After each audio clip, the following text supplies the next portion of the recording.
Welcome to Spelling Bee Ninja, where we empower your English language journey. If you're eager to unlock the secrets of the English language and enhance your vocabulary, you're in the right place. Join our community of learners and subscribe now for free educational content that will help you grow and succeed in your language skills.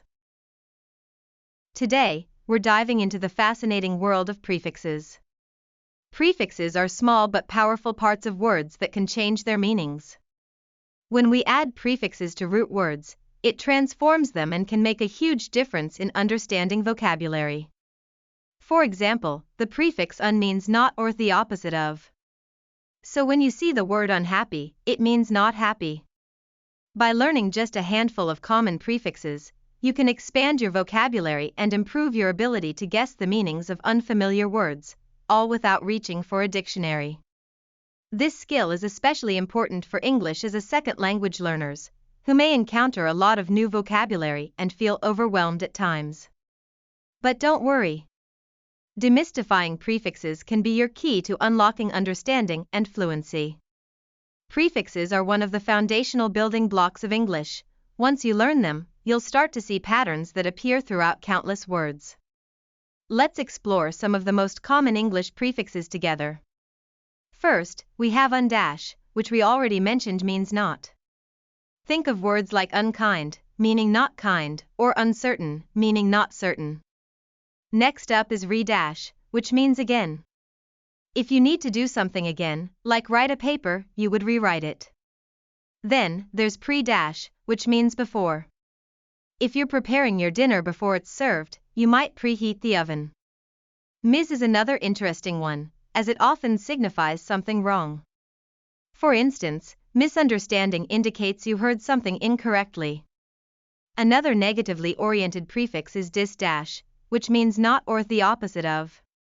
For example, to dislike means not to like. A similar prefix is non-dash, which also means not. A useful one in writing is sub-dash, meaning under or below, and it's seen in words like subway or submarine. Next, we have the group of prefixes in dash, I'm dash, il dash, and ir dash. They all denote not. Think of invisible, which means not visible, or illogical, meaning not logical. Moving on, we come to over dash, which denotes excess. If something overheats, it's been heated too much. The opposite idea can be represented by under dash, signifying too little. If you undervalue something, you appreciate it too little. Another prefix is inter-dash, meaning between. An international event happens between nations. Then, there's trans-dash, which signifies across or change. To transport something means to carry it across a distance. Let's not forget multi-dash, indicating many, as in multicultural, which signifies a mix of cultures. Next, we have semi-dash, which defines something as half or partly. If an event is semi-annual, it happens twice a year. Anti means against, seen in words like antibiotic. Auto means self, so if a car is automatic, it drives itself. Bi refers to two. A bicycle has two wheels, while ex can mean out of or former, as in exit. Pro implies for or forward, so if you are proactive, you're taking action ahead of time. The prefix de means reverse, as in defrost, where you reverse the frost. Non indicates absence, seen in non-fiction, which is factual writing. Circum means around. To circumnavigate is to travel around the globe. Contra means against or opposite, seen in contradiction. The prefixes co-dash, con-dash, and com mean with or together. When you cooperate, you're working with someone. M and N mean to cause or to put into, as in empower. Extra refers to beyond, while hyper describes something excessive. Hypo means under or below normal conditions. Conversely, macro refers to large, while micro means small.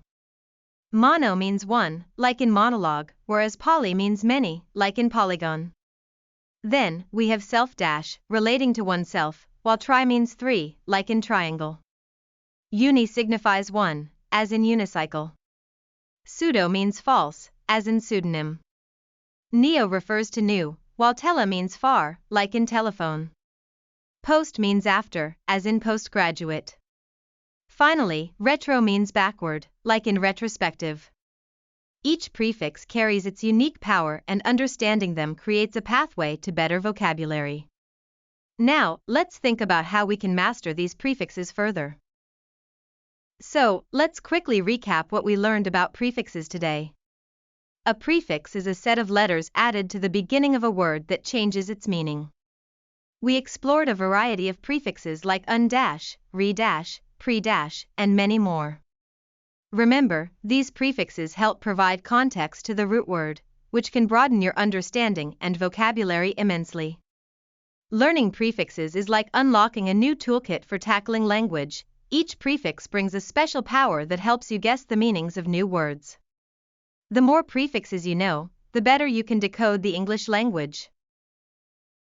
Thank you for joining us today on Spelling Bee Ninja.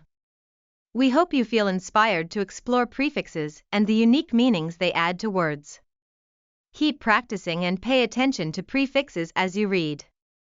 Soon enough, you'll recognize them everywhere and feel confident in your vocabulary skills.